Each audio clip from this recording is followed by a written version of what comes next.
If you cannot stomach any risk, low or high, business is not the place for you. My doctor at that point said, Carrie, the average adult can deal with one core stressor at a time, maybe two if they're pretty resilient. You take on 3 or 4 at a time on purpose. He said, you've got to stop. Faith is one way that I tackle obstacles. Faith is kind of an anchor that brings us back. Is it an airy-fairy, I make wishes and things happen? No, I work hard. Hello and welcome to Unstoppable. I'm your host, Kerwin, and today on the show we talk to Carrie Wilkerson.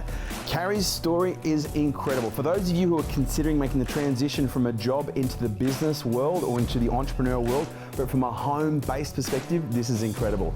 Carrie was actually a high school teacher who was 6 figures in debt, overweight, overwhelmed, and she had just adopted 2 kids, one of them which was special needs, and she decided to start a business. Now, you can't think of putting any further pressure on someone than this, and if you want to work out how to survive and thrive, this is going to be inspiring. So if you've ever had excuses as to why you can't start, then this one's going to blow all excuses out of the water. Check it out. Carrie Wilkerson.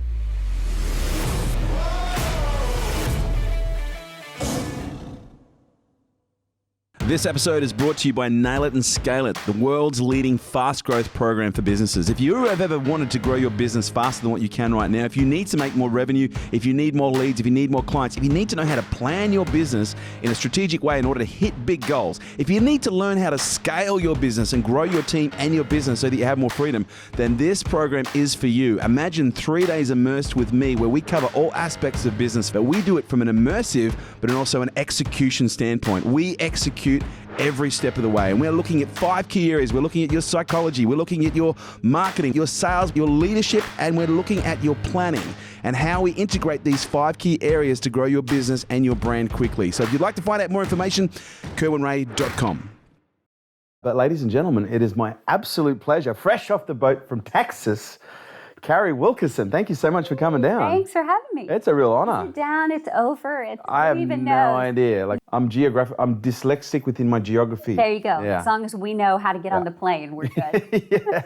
Thank you so much for coming in here. I know you had an early start today, but for those people who perhaps don't know who Carrie Wilkerson is, what you do, give us the nutshell. What do you do?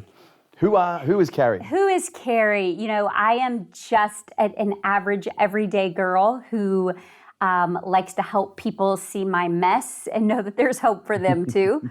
I love to help people see that there is just a little bit extra between ordinary and extraordinary. Yeah, right. And so living our best life and whatever that means for us, I think is possible for everyone. And you wrote a book.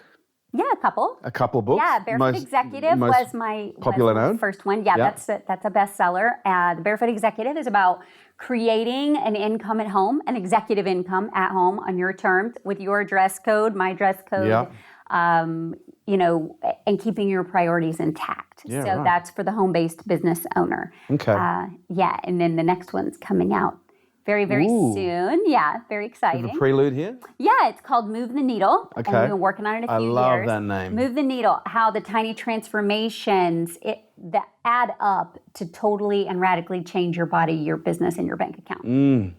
I like it. Now, you were mentioning before when we came in here, you've been in this industry for a long time. Yeah, I'm kind of a grandma in the online world, or even the work at home space. I had a virtual team before that was a thing, when we had dial-up internet. Wow. Yeah, if you guys can. You had a VA. I didn't even know VA was invented in the dial-up stage. Company. Wow. And this was 15 plus years ago. Wow. Dial-up internet. Yeah, we were dragging stuff to servers before there were all the wizards and all women doing all this technical stuff. But we were a virtual services company before it had a name. So that was my first industry online. Okay. Yeah. So Carrie, you're a very successful online executive, I guess you could say, mum of 4, but I'm going to assume that you just didn't pop out with all of this success and fame around what you do. Where did it all start? How did we get here? Desperation. Where were you born? I was born in Hollywood, Florida, so opposite from where we are. Okay. And now Hollywood, Florida. My dad was a Coast Guard military officer. So I'm a proud daughter of a first responder and military man, 27 years Nice in and the disciplined, military. strict. Very strict, very Southern family, so very patriarchal. The only girl of 4 kids, so lots of brothers, lots of testosterone in my house. Probably explains a lot about my comfort with risk and also my volume. But I was born there when I was just out of NICU because I was the only survivor of 8 pregnancies that my mom had. Wow. Yes, so just out of NICU. My 3 brothers are all adoption stories. So you came out as a fighter? I came out as a fighter. My dad said, that's our girl. She's going to make it, and she's going to be anything she wants to be. True story. Wow. We moved to Alaska right after Florida. So How old were you there? 12 days. 12 days old. Preemie, month early, yeah. So started in Alaska, and then we were all over after that. But we retired, when my dad retired and went to college with teenagers. Wow. We settled in Florida, in Fort Worth, Texas, because that's where my mom's people were from and where his people had settled. So, Yeah, right. So we're landlocked in Texas after being on the water, for my whole life. But that's where we are now. I married a Texas boy. We've been married for I'd say how many years, but it would give up my true age, which is not necessarily necessary. 4 kids ranging in age from junior high to working adults and out of college adults. Yeah, wow. Yes. You don't look old enough. Thank you. Yeah. That's the appropriate answer. Yes. So the reason I started a business and the reason I got to where I am now. When did you start a business? So did you start in the workforce though? It was 20. I never thought I was entrepreneurial. If you look back, you can see some clues, but 21 years ago, we adopted siblings from the foster care system, foster to adopt. Wow. Little brother and sister, toddlers, and I became a mama overnight. And I was a high school teacher, teaching older kids, loved it, was great at it. Inner city school, loved it, instant mama. And not just to 1, to 2. 2, and one has very special needs. So it was a full-time job. And I remember the night before our teacher contracts were due, we had agreed, I was going back to work. We had agreed we were going to figure it out. The night before I had to sign the contract, the deadline night, I sat up in bed and I said, I can't leave them. I can't leave them. They don't know the word mom. They don't know where they belong or who they belong to. And How old were they when you adopted them? We chose them, so I have to be here. So my daughter Emily was 8 months when she moved in, and Mark was 2 years and 3 months. Wow. And they are now, Emily graduated college and she's in the full-time workforce. She's 22 and doing actually very, very well in the workforce. And then my son Mark is 23 and a half. As a matter of fact, 6'2", towers over his mama, and they're doing great. He still has some intellectual disabilities. He will never be 100% independent. And so the reason I started a business was to be home with them. The reason I grew it to the proportions that I grew it was because he's going to need me the whole rest of his life. And when people say, what motivates you? Well, actually, that was going to be my very next question. Like, it's clear the life situation motivated you to change from being a high school teacher to working for yourself. But that in itself is a massive leap. Like, you're a high school teacher. Where do you go from here? You've now got 2 kids and you want to start a business to be able to have more time.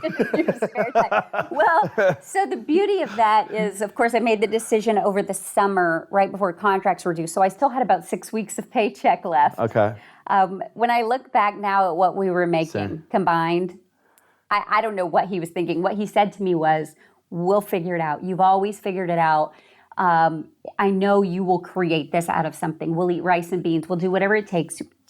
We've got 6 weeks till the paycheck runs out. You got 6 weeks. Don't fuck it up. 6 weeks. There we go. So I actually went to a library, if you remember those institutions, checked out books. I said, I'm college educated. I'm a smart girl. There's this new technology called the internet that I think, is going to stay. My husband's very much like, oh, that's a trend. Don't start email, And so I really was born out of desperation. But what I want people to hear and want people to know is that the reason why you started your business doesn't have to be always the reason why you keep going in your business. I hear some people say, when it gets tough, remember why you started. Maybe, but my why has changed a lot over 21 years. I have 2 more kids now. I have 4 kids now. My life looks radically different. And the reason I keep going is different than the reason I started. Because they don't need me at home anymore. They need the money. I love the choices that they have. But now I have older parents. Yeah. So, and then I have a mother-in-law with Alzheimer's. So my why and my reasons change, and that's okay if your why changes. It doesn't mean you have to get out of business. It just means you have to keep finding what drives you. Fundamentally, though, family is one of the biggest things that drives you, though. Whatever your core values are. Whatever yours are, I love being a mom. Yeah. I've known since I was a little kid that I wanted to be a mom. I'm not that doesn't necessarily define me, but I think it has refined me. And great phrase. Raising 4 humans with integrity and character that are giving back to the overall good of creation, to me, is very important. Such a responsibility. That's my responsibility. I wanted to be home for that. They travel with me some. I'm not gone as much as some people might think. They're very integral to the decisions that I make. So you're still very home-based now as a business owner? And I'm kind of a one-woman show. I have a part-time VA. I don't have a big nanny staff. Yeah. And that's no criticism to anybody that does. I'm not hating on help. Sure, no, I mean, you do you, boo. You do you. And if help works for you, that's fine. So I want to go back to that 6-week period, because that sounds to me like... like a deadline? No, that sounds like the Genesis in your Bible. Like, it's like, okay, this is where creation began. Like, what happened in that 6 weeks? Because you're like, happens without a deadline, right? Exactly. But I guess what I'm going to kind of prime the question with is, you know, you're fresh out of school, you've gone to the library. How do you decide what you want to do? Because everyone says, do what you love. Oh, I think that's bull. Really? Wow. I think sometimes you do what pays the bills. Yes, you have a responsibility to pay the bills. Sometimes you have to. And so I think until you get past that point of desperation, we don't necessarily have the luxury, and I'm a little sick of the entitlement, quite frankly. That probably tells my generation right there, right? I can't always do what I love, or I'd be Chip and Joanna Gaines, like decorating a house. And I could probably do that, you know, truthfully. My brothers are contractors. We could rock that out. You know, or I'm passionate about adoption. My 3 brothers are adopted. 2 of my kids are adopted. 90% of my family would not exist without adoption. I'm passionate about it. But can I monetize that? Would that make sense for me? Could I make as big of an impact with that? Or could I make an impact by using skills that I'm good at, public speaking, writing, coaching, motivating, and then funding adoptions or contributing $100,000 to orphans or whatever I can do using the skill set I do have. So I don't know that we have to love what we do. I think we have to love who we do it for and why we do it. The reason we're doing it. Yeah. My first business, when I was doing virtual services and a publishing company for direct sales business owners, I did not love desktop publishing. I wanted to throw the computer in the trash. I was so over it. But I loved my clients that I served, and I loved getting out of debt. We paid off 6 figures of debt in a very short period of time. I loved freeing my husband from a job hostage situation that he was in at the time. I love that job hostage. You know, there's a ransom for that. And to earn that money, I couldn't do what I loved. I had to do what I could. Required?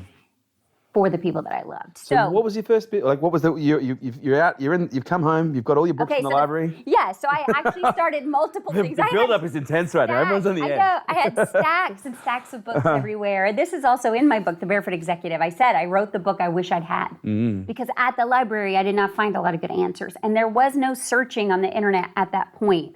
I eventually settled on 2 different things, because I wasn't totally convinced they were the right thing, and I was right.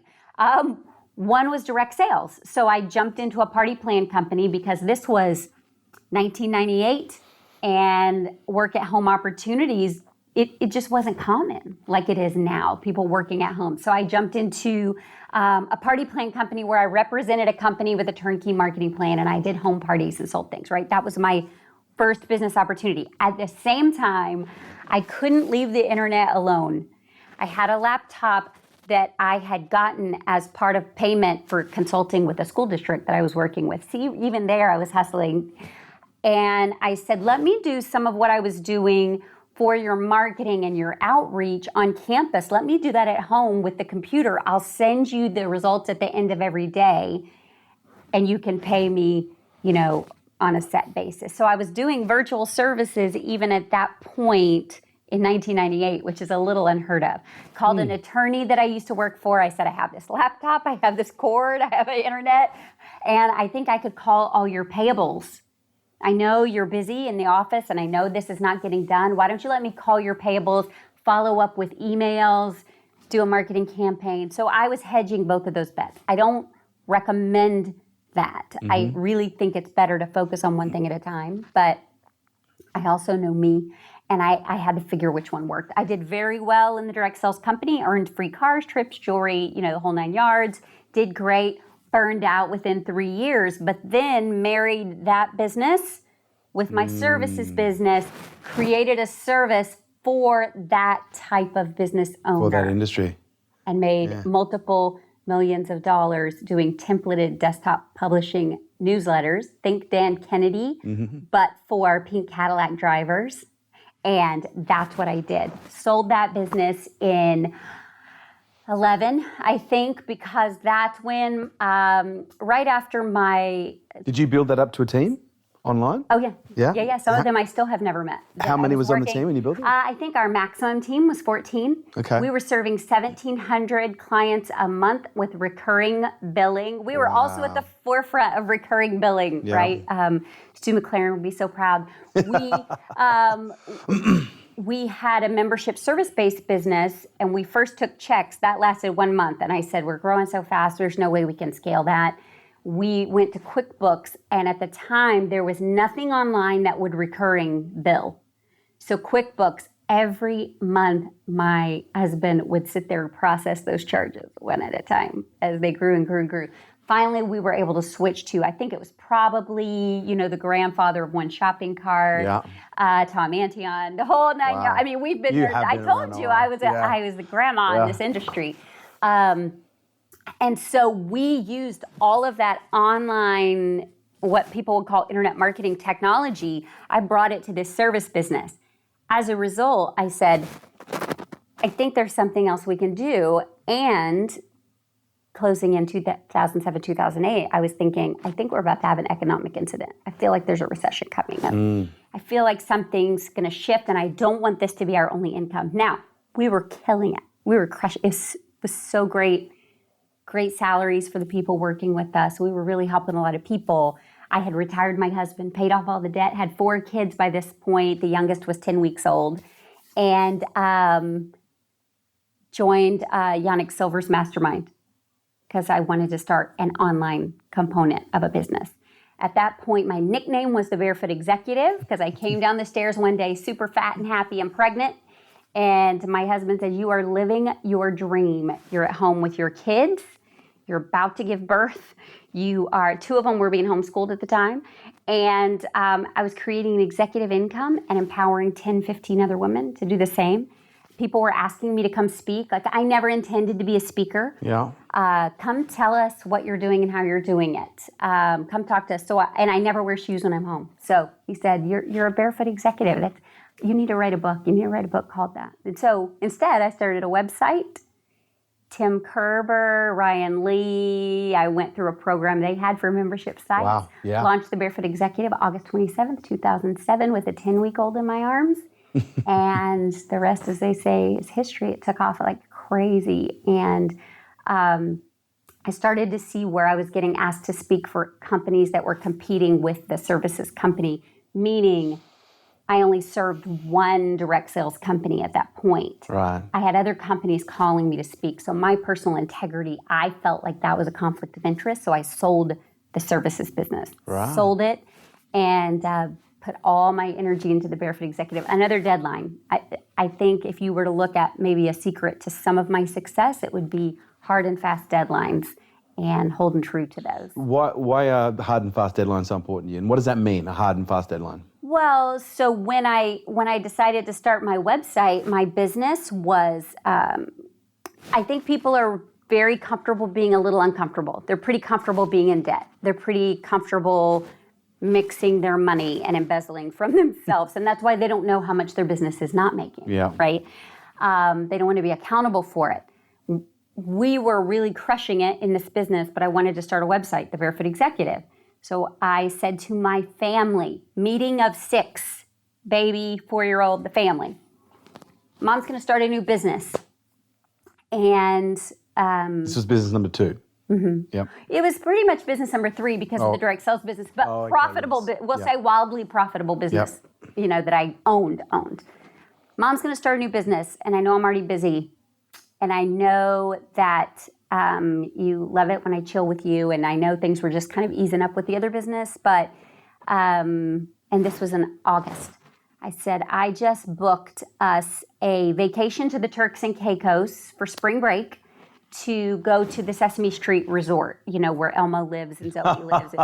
I said, if you'll give me 6 months to really focus on this business, to be on my phone when you're doing stuff, to sit by the pool but not be in the pool with you. If you'll give me 6 months and not complain about me working and let me really focus, it'll never be that way again. And at the Turks and Caicos, I won't take my phone. I won't take any business books. It'll be all you the whole time we're there. And I'm going to pay 100% of it out of the proceeds of the new business. And I made that promise to my kids, not to take any money out of the budget or the other business. I made that promise to my husband because remember, we had been in extreme debt before, and that was my fault. That was me juggling things, not him. He's a financial planner. It was me. That's another fun conversation, telling your husband how much debt you're in when he doesn't know. So that was a hard and fast deadline, 6 months to get the Barefoot Executive up and running and profitable. And sure enough, they said, okay, we put up posters. We played the video of Zoe coming out to the van and greeting them. And we paid the deposit. That was a $12,000 vacation at that point. Now, again, that's 11 years ago. Mm-hmm. So from startup to then, we created that and then some. I think when we left for vacation on the Turks and Caicos, I hired my assistant, who's still with me, my virtual assistant, to take over what was going on at that time so I could go be on the beach with my kids. We had already created, I want to say, $65,000 in less than 6 months in 2007. With no name, no reputation, no celebrity status, no social media, no paid advertising, none of that. And we had an email list of 22,000 when I left for the beach. Went to the beach and kept my word to the kids and made the decision we needed to sell the other company when we came back and devote all of our efforts to that. And it was a beautiful little pivot. It was a little pivot. So going back to the first company, how long were you in that one before you sold it? The services business, I launched it my birthday of 2002. I was just about to say my age there. Which I'm not. Almost. Yeah, it was I tend to do things at landmark times. And so it was my birthday, 2002. And then I turned the keys completely over, I think in 9 or 10. They were under a couple of year payout plan or something, but I want to say 10 was when I was totally done with that one. And we created multiple millions of dollars in that and serviced on average 1,700 Spanish and English customers a month. That's amazing. So I'm going to assume that 6-week period where you started that business, that was pivotal, the genesis. Mm-hmm. But when we look at now chapter 1, I'm going to assume it wasn't all sunshine and roses to grow that business for 8 years and make multiples of millions of dollars and, for English and Spanish businesses. What was probably some of the biggest, I was going to say what was the first biggest challenge that you came up against, but I'm going to just open it and say, what were some of the biggest challenges that you came up with early in the piece that you were just like, whoa, shit, I didn't know that was, I didn't know I needed to know that. Right. Well, I wasn't surrounded by people that got me. They didn't understand me. Did you feel like that most of your life, though? Yeah, sometimes. But I always at least, had my family that pretended to try. But have you always felt different, I guess, is a question? Oh, yeah. I read an essay the other day by, I think it was Erin Weatherly, and she said, I've always been too much. I've always been told I was too much, a little loud, a little this, to talk a little too much. And I thought, I feel that. I get that. And I'm unapologetic about it now, but I also see that there's a time and a season. But yeah, I totally get that. But I was in a community where people didn't understand working for yourself necessarily, except that... Well, I'm going to assume people didn't understand what a VA was. Well, no, and we didn't even have that term at that point yet. My mom, though, growing up, always was a Barefoot Executive, always teaching piano lessons. My dad was military, I might have mentioned. That's not a very high-paying career. She taught piano lessons. She sewed our choir dresses.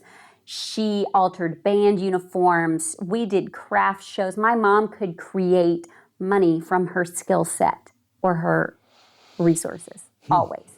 That's how we survived. Dad's paycheck once a month, and then mom filled in the gaps. And she always had a little money squirreled away here and there.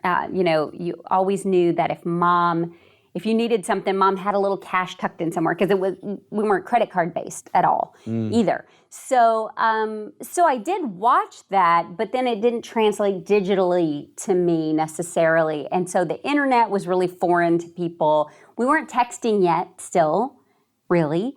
And it was just different. So I felt like there were some obstacles there. I felt very alienated, very isolated. But you also have to remember I was kind of a new mom at the same time, even in those first few years later. With 2 kids, one of them being special needs. And then, yeah, it had gotten to the point that every day when I picked him up from school, the teacher marched him out to the car, and I'm like, what is happening? I don't understand. It turned out to be part of his intellectual disability, but at the time we thought it was just behavior. To stack on top of that, my husband's job, he's gone 90% of the semester. Most of the time, Monday through Thursday, weekdays. Yeah, right. Except summers and holidays, because of where his accounts are. So I was a single mom, special needs kid, preschoolers. Every mom listening is like, what are you doing? And I weighed 266 pounds at that point. Wow. And I don't even know how to translate that to Australian weight. But my parents also moved from Texas to Canada right at that point when I was starting to feel like I needed them the most. Oh, wow. Is when they made a big life change and went to do ministry up in Canada for 5 years. So it was make or break, do or die. I could sit and whine about it. And I did have a very dark period of time. My family, we deal with manic depression. So I had some really big highs, some low lows. My own mental health tends to be triggered by situational things. So my doctor at that point said, Carrie, the average adult can deal with one core stressor at a time: job loss, divorce, illness, child, whatever. Maybe 2 if they're pretty resilient. You take on 3 or 4 at a time on purpose. Like, oh, hey, let's create a business. Oh, hey, let's adopt siblings. Oh, hey, he said, you've got to stop. You are adding to what is already a mental health struggle for you. So that all happened at the same time. And I remember right before I turned 30, my journal was very dark. And it was very like, how am I going to tell Eddie about all the debt that we're in? Am I even useful? We had moved geographical locations, and because my friends did not email and it was long distance, we still had to pay per minute to talk. I was feeling very out of touch from everybody. And I had one of those dark, like, suicidal moments. Now, would I have done that? I'm kind of a chicken. I don't want to hurt. I don't want to miss. I don't want to be paralyzed the rest of, you know what I mean? There's not a perfect, I hadn't even gotten that far, but I was just really dark and despondent and having a hard time pulling out of it. And then I remembered very clearly, whether you believe in God or universe or whatever, I remember very clearly the moment that I stood before the judge with my 2 kids. And the judge said to us, these children are now losing a set of birth parents. I need for you to vow to me that if it's in your control, they will not lose another set of parents. Do you promise to do everything in your power to love them for as long as you all shall live and take care of them? And I remembered that moment, and I said, I chose them. They didn't ask for me to be their mom. They didn't ask to be transplanted. What kind of a sorry character would I be if I abandoned them after what they've already been to? I promised the judge. Now, I come from a military family. I come from a ministry family. We keep our commitments. Okay, that means I'm staying. That means one day at a time, I'm going to be better than I was yesterday. And that day, right before I turned 30 years old, was when I made a decision. Start eating a little healthier every day. Start being a little more engaged and present. Start looking for happier things. Start a business. Within 2 weeks, I was standing in the kitchen sobbing about applying for jobs that I was very qualified for. Like, they read like my resume. I was so qualified, I couldn't get an interview. Probably applied for 100 jobs, couldn't get an interview. My husband said, I think that's because you're not supposed to be out of the house. I think in this season, you could be working here and creating here. And he said, what about that woman that did those newsletters for you? You could do that. You have a degree in journalism. You have desktop publishing. You were in that company. I said, yeah, but what do we say? Yeah, but she's already doing that. He said, listen, I want you to just promise me you're going to give it 2 to 3 weeks of a carry try. You're just going to get in there and carry it for 2 to 3 weeks. Carry it. I like that. 2 to 3 weeks to just do what you do, to be obsessed with it, to be focused on it. And if after 2 to 3 weeks you can't make it work and you want to give up, we'll look at some other options. Now, I don't know what that meant. And I never called his bluff on it because after 3 weeks, I already had 100 clients. Recurring billing, 100 clients. Dial-up internet on a computer I already had. It was insane. I called the woman who had that other company and said, I'm thinking about starting this, but I know you already have this. She said, Carrie, I work with 100 people out of 100 people out of 11,000 potential clients. I think there's room for you. She said, but I so respect you for asking, can I mentor you? Oh, wow. So she walked me through software. She walked me through some do's and don'ts. And we then turned her idea and what she had done for 100, we made it scalable and replicable and duplicatable with software and systems and what we knew. And we worked with 1,700 in the same way she worked with 100. So we really grew and stretched it with her permission. She was always so proud. If she had a client that wasn't a good fit, she'd send them to me and vice versa. That's just beautiful. So we did the right thing. We always tried to do the right thing. And so that's where it started. Wow, and that was incredible. The dark spot. So that was just one of the many, many hard things. Are you still someone who likes to bite off more than you can chew? I have major renovations going on at my house right now. So many texts on my way here about this permit and that permit. Yeah, I feel like one of my drivers is probably back against the wall kind of driver. Where I do my best. You have to do it. Yeah. I was a journalism for my undergrad, so I functioned on deadline quite a lot. I function really well on stage and on the fly in an interview setting.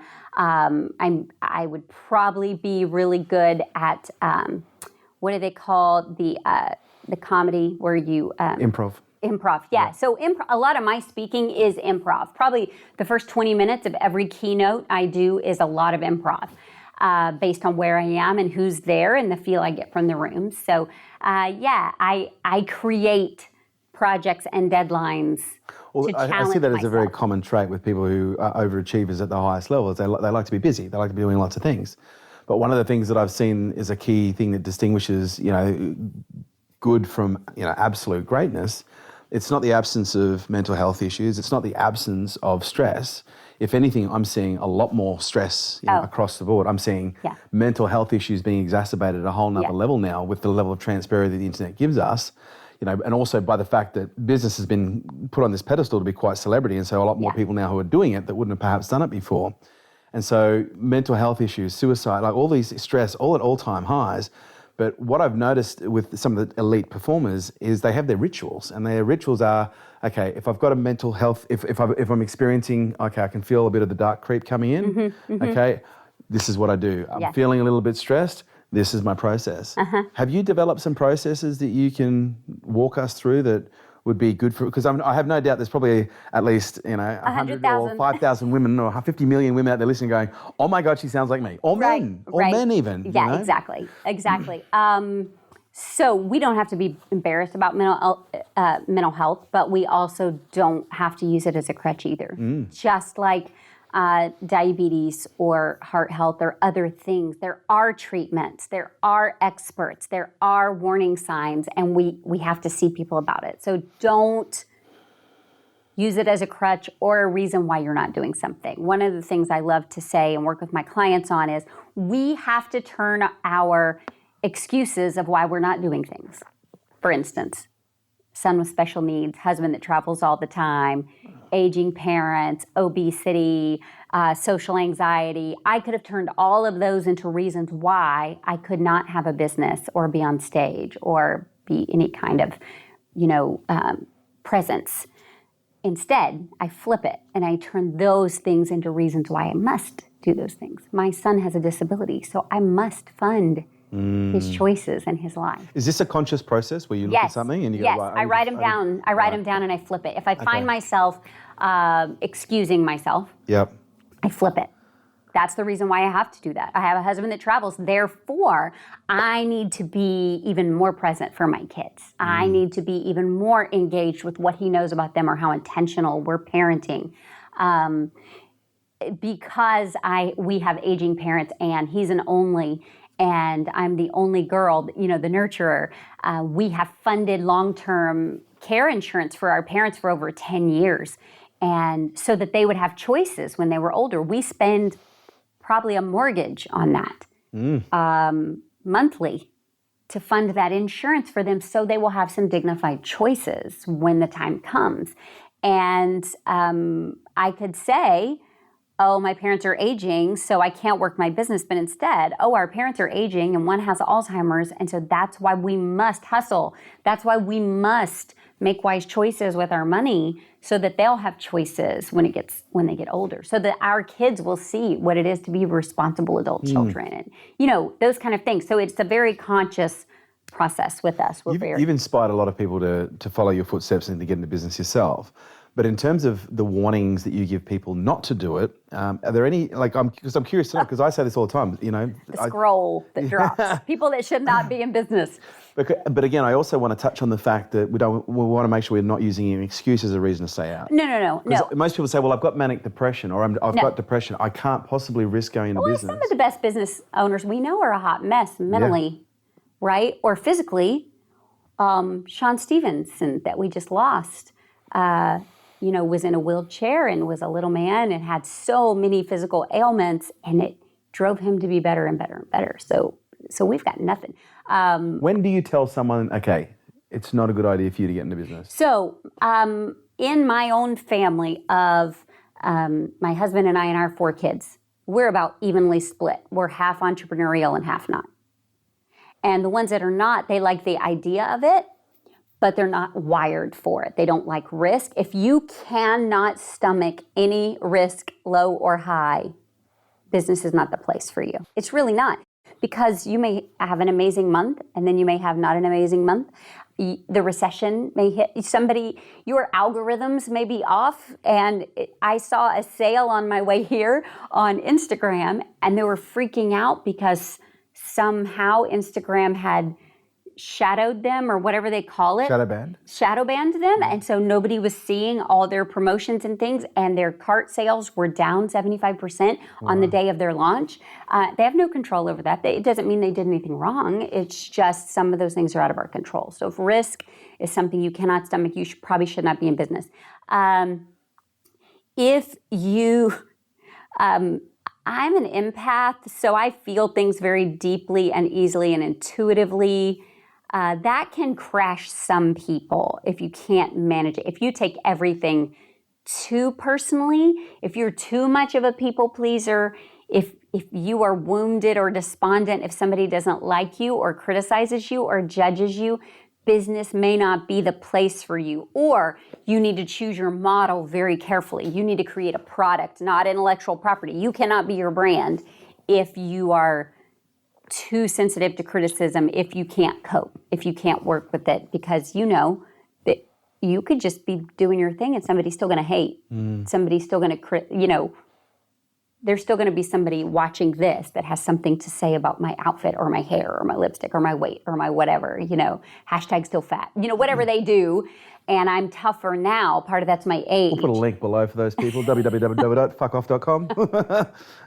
I was on a webcast one time and the feedback was so great and it was so good. And I was a little heavier than I am now, but I had actually a stylist from Australia email me in America to tell me how I damaged my own credibility with the way that I dressed and my style and my hair and my, this On behalf of Australia, it was several years ago, I showed it to the producer and I showed it to my team and I said, my mama taught me to take in the meat and spit out the bones.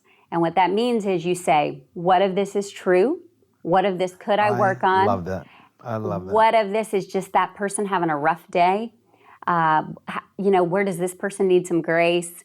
Maybe that outfit. Yes, if I lost 40 pounds, it'd be better. And I did. I styled myself differently. Now, she wasn't about to get a dime of my money because of how she approached that. Yeah. She could have done that differently. I did not waste my business coaching on going back and forth with her on, here's how you could have done that differently. I just, bless her heart, and deleted it. That's what we say in Texas, bless her heart. Covers a range of things. But, so if you're overly sensitive, if you can't handle criticism or disagreement, then do not create a personal brand or an intellectual property brand. Choose your business carefully. Also, if you have a partner or spouse, it's a team sport. They don't have to be in business with you, but they have to be on team you. And so if they're very adverse, if it's going to split up your marriage, we've seen it happen It's over and over. It's very common. And over again. When businesses go bust, it takes people with them. Or when businesses do amazing. This is true. Or when your visibility skyrockets, or when if you don't handle the popularity well. I mean, there's so many reasons, but you have to be a cohesive team. So I would say those are a few things. I would also say don't start a business if you're necessarily on the verge of bankruptcy. Transition out of your job. Have some kind of nest somewhere. Now, that being said, we know people that have not done that. I myself had 6 weeks of a paycheck left. But I still wouldn't have said we would have been in bankruptcy if something had happened. I still think we could have figured it out. I didn't have to make a ton right away in order to survive, to pay my bills. But I think you have to know your mental health. You have to know your own self-awareness as an entrepreneur is your number one tool. One of the biggest challenges I hear from people is managing relationships. Yeah. In business in general, but especially in those early stages. Yeah. You kind of had an interesting scenario because your husband was away 90% of the time. You also were looking after 2 kids, one being special needs and everything else that's going on at the same time. But I'm curious to know how you managed the relationship side, because it sounds like he was like, yeah, go for it. But I'm going to assume there might have been some times where it wasn't as all sunshine and roses. He is 100% believes in me more than any human probably ever has. He has seen me. Now, my parents believe in me, and they think I can do anything. However, they had to overcome a few years of the patriarchy and a few years of tradition and a few years of, that's not for us. My mom one point said, when is enough enough? Don't grow your business too big. When is enough enough? And this was early. When I was in those first few weeks getting those 100 clients so quickly. Well, Carrie, when's enough enough? You need to know when to say no, because too much is greedy. Those tapes. So now they're totally full circle and they see it and they get it now. But there was a time when they weren't terribly supportive because they didn't understand it all. And remember, they were 5 years away while I was building this empire, so to speak. But my husband, he believes I can do anything, and he's seen me do that. I took 27 hours, college hours, my last semester and worked full-time. I worked 84 hours a week the summer after we got married so we could pay off all of our student loans in one summer. I worked from 4 to 10 in the afternoon after I taught all day, 4 to 10 in the afternoon, so we could save up and buy a house and adopt kids. He's seen it, so he believes in me. You have a ridiculous work ethic. Where did that come from? Like, I'm going to assume there's some part of your life where discipline was introduced and it just became a pathological part of your life. Where did that come in? Well, my parents are workers. Yeah. Workers. I think some of that is genetic. I think some of it is modeled. But what about disciplines? What disciplines were you involved in as a child? Sports or? Music. I'm a trained musician. Okay. Yeah. Also, we were a very faithful church family. So we were there every time the doors opened. and there till everybody left. That was very much a part of who we were. And also, you kept your commitments. You did what you said you would do. My dad, for background, was a military officer, 3 little kids. Because of lack of technology at that point, we would get orders to move somewhere. He would have to go ahead of us 2 or 3 weeks and find a house and secure the house. And then we would pack up the house and sell the house and then move to meet him. And we would move into a house having never seen it. I remember when I was 8 years old, maybe 6 or 7, walking into a house in Elizabeth City, North Carolina. 3 kids. I was the youngest at that point. That's before the number 4 came along. And my mom, who was always very supportive as far as we knew, with the eyebrows up, looking around, saying, "Oh, I like it. But there's one bathroom. And where are we going to put where's the boys' bedroom?" And Dad said to her, I will never forget this moment. He said to her, "Oh, I'm going to knock out this wall, and I'm going to put a staircase there, and I'm going to put a second story on the house." My dad, who we'd never seen to this point build anything yet. And he painted this vision of what the house was going to look like. And she's looking at him, and she said, "How are you going to do that?" He said, "Well, while I've been up here alone for 3 weeks, I saw this TV special for these Time Life home improvement books. And I ordered the series. There's one on plumbing. There's one on..." He said, "I ordered the books, babe. It's going to be okay." And you know what? It was. My dad put a second story on that house with plumbing. It wasn't all perfect. He did it after work. He was an officer. After work, on weekends, we had no budget for help. He would sometimes call people from the church to come help him figure it out.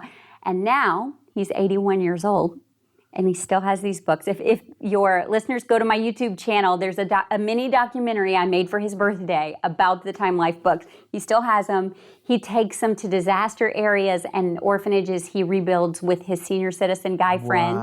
And he said, "I'll pull out, if we run up against some electrician or some plumbing or something we can't figure out, we crack open the books and we figure it out." So I was raised by that guy.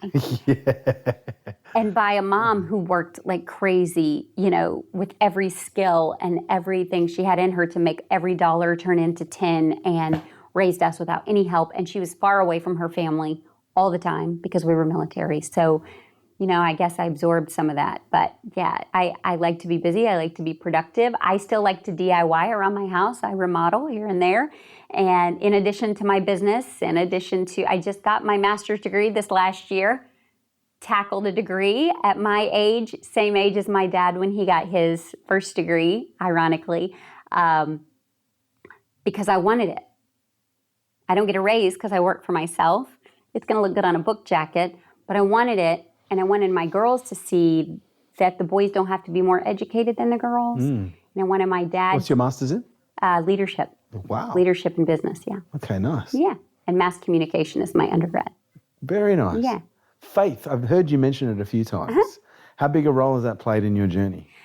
It's huge in my journey. It's very much a part of who I am. So it's part of your DNA. It's part of my DNA. It's very much, it's not a religion for me. It's a relationship for me. So Okay. I do have a personal faith relationship. It's not just activities at the church. It's the community of the people that are there and the way that we tackle challenges. And, I could look at my life and say, why did God allow my son to be disabled? Well, the fact is I can look at science and know why he's disabled. He has fetal alcohol syndrome from choices that his birth mother made. God didn't do that to him. A human did that to him. And I can say, but with my faith in God, we can tackle this. And Mark is living his best life. Mark is an amazing young man. He will always be my little boy, and he's almost 24 and 6'3", and he is the most joyful, thoughtful, compassionate hot mess that you've ever seen. And he works a job, and he loves his sisters. And faith is one way that I tackle obstacles. Faith is, kind of an anchor that brings us back. Is it an airy-fairy, I make wishes and things happen? No, I work hard. I feel like, I think I heard an old Southerner say this once, you can be a farmer and pray for your crops. You can pray for rain, but you better get out there and plant something. and you better hoe the weeds out of it. You know, God's not going to do that part for you. So yeah, faith is a very integral part of my journey. You know, I can look at creation and be awed and inspired by it. I'm not crippled by it. I don't hate because of it. I think my reputation in the industry is such, people will tell you, Carrie loves people. And I do. I love people. I remember Craig Ballantyne from Early to Rise said to me one time, what is it with you? Why are your people so crazy about you? And I said, I don't know that they're really crazy about me. I think they're crazy about the fact that they know I'm crazy about them. People want to be loved. People want to be recognized and valued. And so if that's something that I feel like my faith has done for me, helped me feel valued and loved and appreciated, why would I not, you know, show that to other people too? Yeah.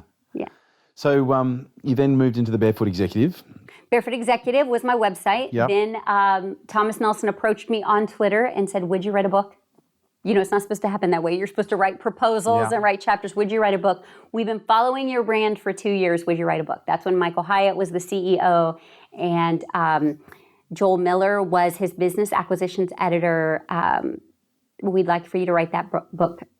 And here's kind of what we wanted it to be about. And I said, okay, it was on the bucket list at some point, but I guess we'll do it now. So that published in 2011.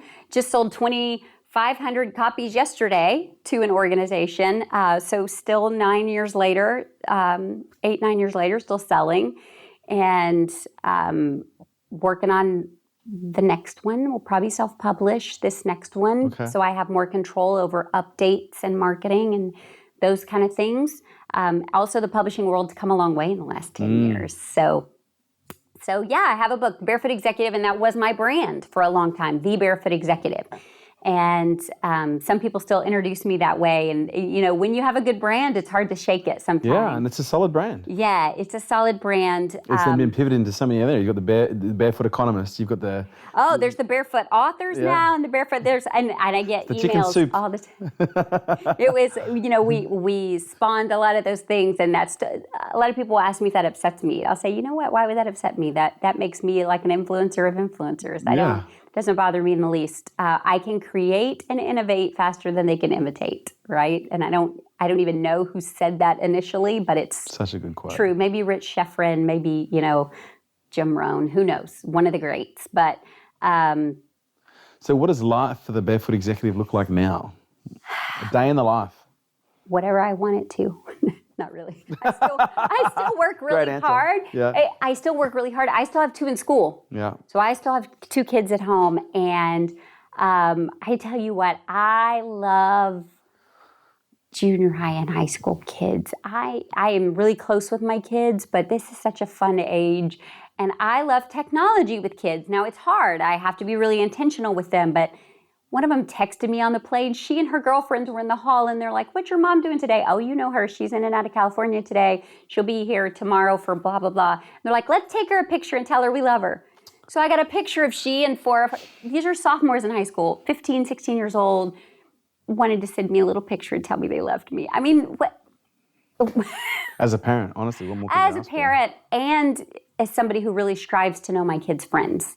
That's why we've put a pool in. That's why we're putting a volleyball court in the backyard. That's why we do those things so that the kids will come to us. Yes. So that we have the place. Such a great idea. I don't have to wonder where everybody is. They're in my backyard, and I'll happily feed you. Let's pull up the food trucks. I'm cool with all that. Let's have them there. A day in the life depends because I believe in blocking and batching and being really intentional with my time. So every day looks a little different. I tend to do people work on Tuesdays and Thursdays, interviews, client-facing work, talk to humans, be cute, that kind of work on Tuesdays and Thursdays. Why is that? Because everybody always wants to know, what's the formula? Is that the best day to do it? It's because since 1998, I have had at least 1 child in school on Tuesdays and Thursdays. So when they were little, it was mom's day out on Tuesdays and Thursdays. And when they got a little older, it was preschool. And then it was everybody. And then my younger 2 actually went to a cooperative homeschool where they only attended classes Tuesdays and Thursdays.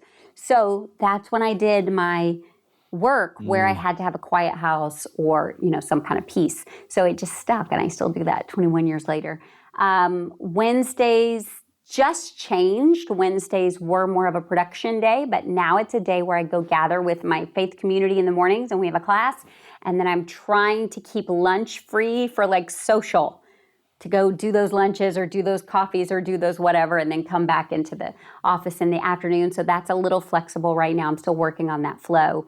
Otherwise, we trap ourselves at home and we don't go see humans.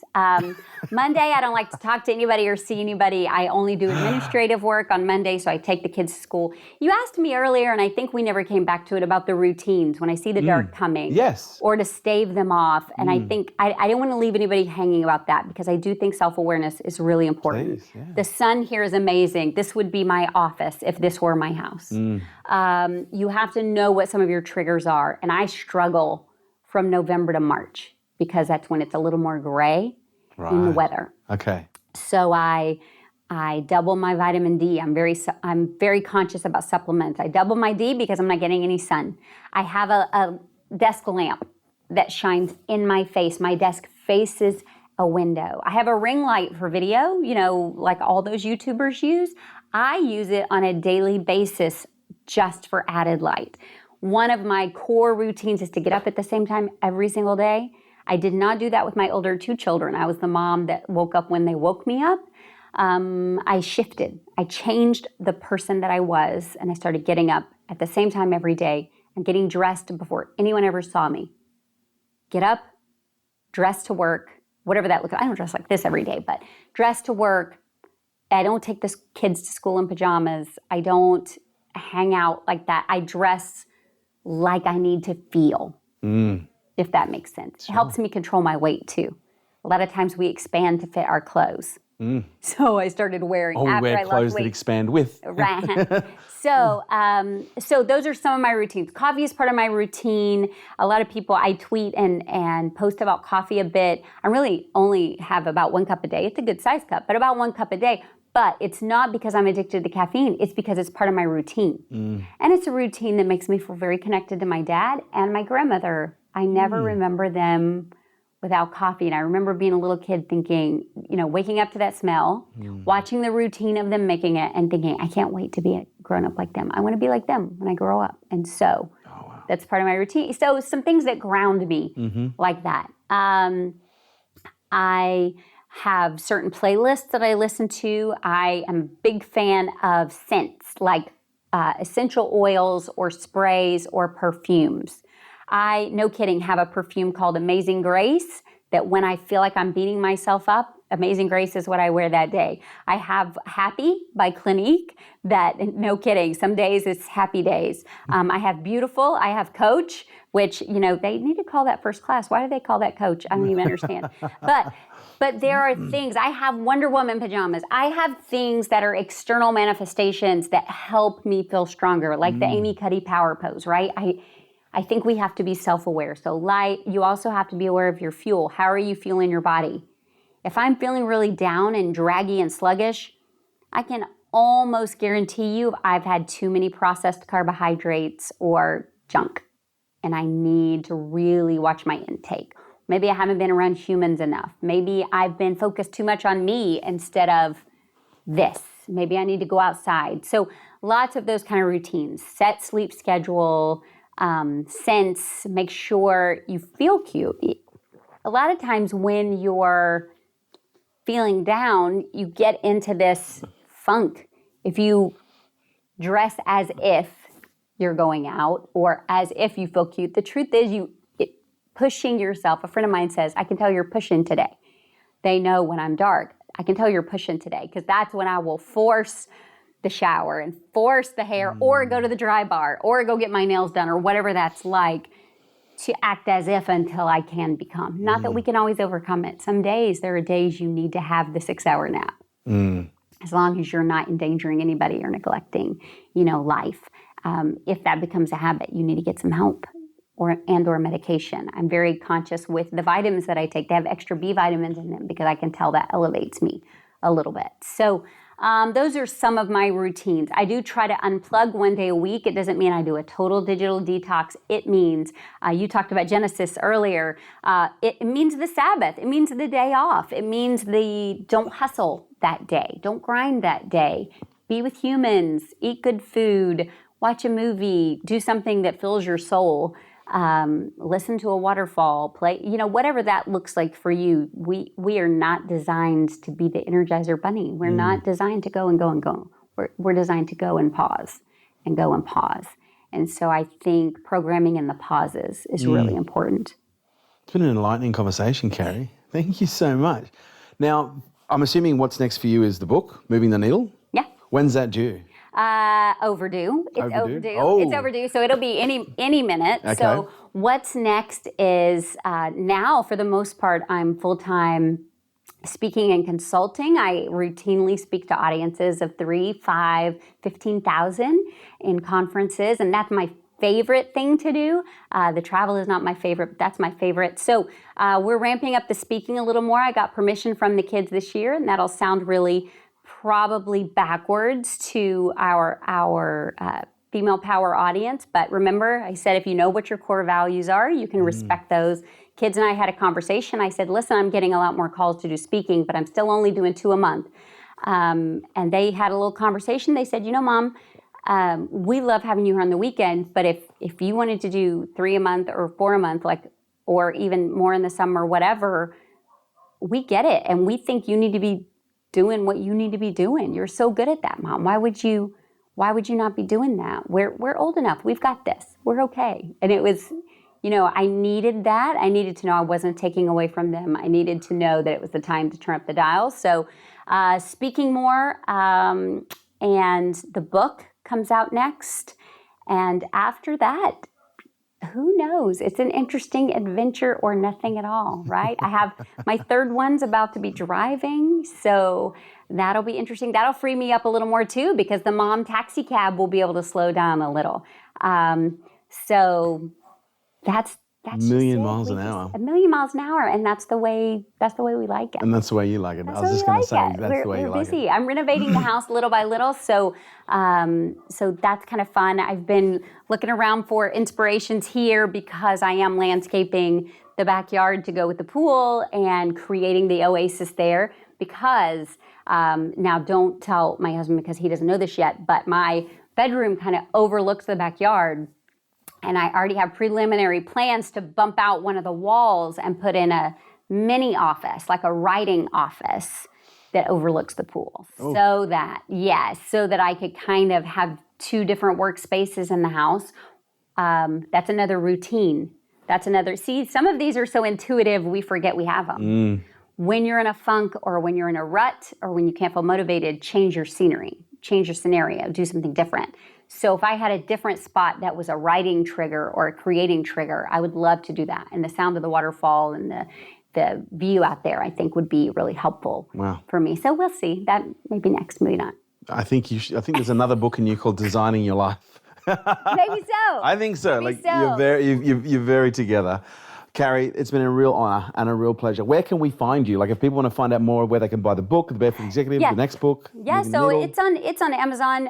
You can also go to carriewilkerson.com. I spell Carrie the same way Stephen King does, right? The same way the horror movie, Carrie Wilkerson.com. If you go there, there's any number of free goodies and downloads and video series. Also, the YouTube channel has more of me than you could possibly stand, and you could binge or not. But those are probably the easiest places to find me. Carrie, thank you so much for coming on the show. Thank you for having me. Pleasure Appreciate it. That's great. This episode was brought to you by Nail It and Scale It, the world's leading fast growth program for business. There you have it, guys. Thanks for tuning in to Unstoppable with me, your host, Kerwin Ray. And please do not forget to subscribe to our YouTube channel where you get to see all of these interviews in the flesh. Share this podcast with your friends and drop me a review on iTunes. I would love to hear what you guys think, and also let you know your comments help make sure that we keep producing killer content just like this. And if you'd like to stay up to date with all of my movements, upcoming podcasts, events, and much more, please jump onto the website kerwinray.com and also check us out on all social media on the handle @KerwinRay. Thanks for joining us.